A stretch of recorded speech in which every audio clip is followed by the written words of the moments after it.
Hello అండి. తీపి బోండాలు మన చిన్నప్పుడు రెసిపీ ఇవాళ చేద్దామా? దానికోసం హాఫ్ కప్పు తురిమిన బెల్లం, పావు కప్పు వాటర్ తీసుకోవాలండి. ఎక్కువ వాటర్ తీసుకోకూడదు, జస్ట్ బెల్లం కరిగించుకోవడానికి అంతే. బెల్లాన్ని ఎక్కువసేపు కూడా స్టవ్ మీద ఉంచకూడదు, కరిగేదాకా ఉంచితే చాలు. ఆ తర్వాత ఒక బౌల్లో 1 కప్పు గోధుమ పిండి, 2 స్పూన్స్ సూజీ రవ్వ, దాంతోపాటు మనం కరగబెట్టుకున్న బెల్లం నీరు వేసేయాలి. అందులోనే 2 స్పూన్స్ నెయ్యి వేసాను. దాంతోపాటు ఒక చిటికెడు యాలకుల పొడి కూడా వేయాలి.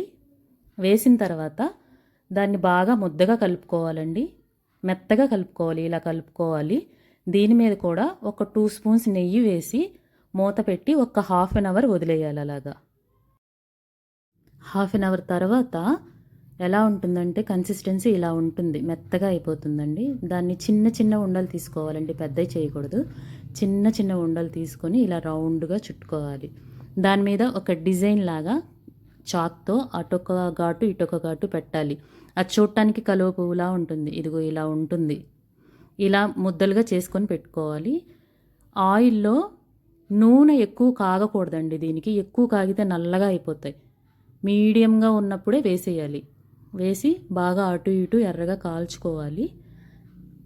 గట్టిగా తిప్పొద్దండి, చాలా నెమ్మదిగా తిప్పాలి. ఇలా వస్తాయి. ఈ కలర్కి వచ్చిన తర్వాత బయటికి తీసేయాలి.